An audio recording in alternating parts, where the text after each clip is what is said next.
بنيت بطوبي تجارب عمري سورا أصون به من فديت. شوفي يا أخي الكريم، البسي وتجملي واكشخي والبسي أحسن الموديلات والماركات، الله يوفقك ما شاء الله تبارك الله حولك وحواليك، ولكن باحتشام.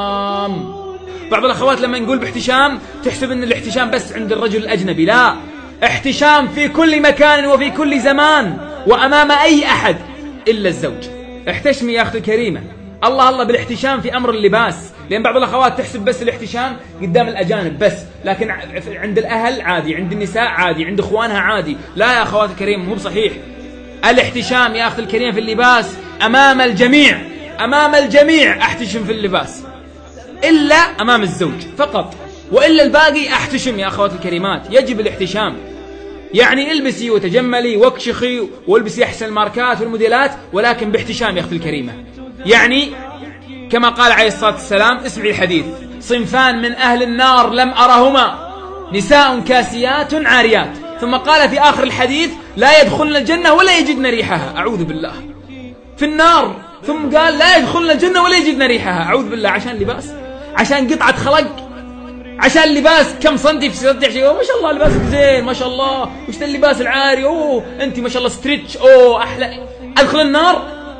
لا والله العظيم، ما يسوى هاللباس وهالخرقة هذه أني أكون والعياذ بالله في النار ولا ما أشم ريحة الجنة على لسان محمد عليه الصلاة والسلام، حديث صحيح.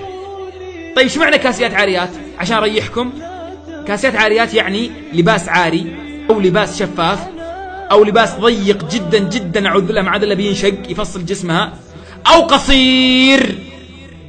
بس احذري من هذه الأشياء، أما غيرها الله يوفقك وييسر أمورك.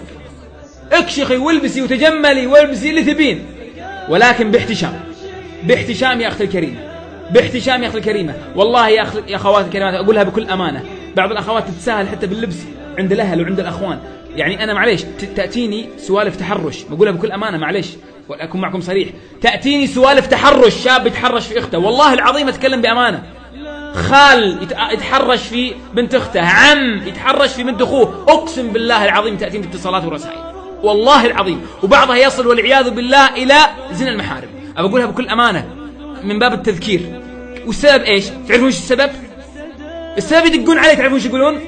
يقولون يا شيخ أنتوا الله يجزاكم خير خليتوا الناس ما يفهمون، ما يحتشمون عندنا أخواتنا وبنات أختنا وبنات أخونا، يحسبون ما عندنا شهوة، يحسبون أننا ملائكة منزلين من السماء. لا يا أخوات الكريمات، لا، ننتبه يا أخوات. والله ما صار الآن التحرش والإعجاب والنظل والمس والسحر واستغفر الله العظيم والعمل إلا بكله بسبب التعري واللبس الشفاف والضيق جدا والقصير والعياذ بالله وعدم الاحتشام.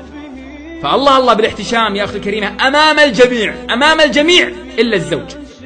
بعض الأخوات تقول طيب ما عندنا كل اللباس كذا. لا، فيه لبس محتشم وفيه لبس ما شاء الله كذا، ولكن ابحثي ودوري وابشري بالخير، وابشري بالخير. طيب لو ما لقيتي، الخياطين واجد، روحي لأقرب خياط وعدلي وبدلي وغيريه على الاحتشام وابشري بالخير. يقول عليه الصلاة والسلام: من ترك شيئا لله عوضه الله خيرا منه. فالله من الآن اتفقنا، الله يوفقكم يا ربي.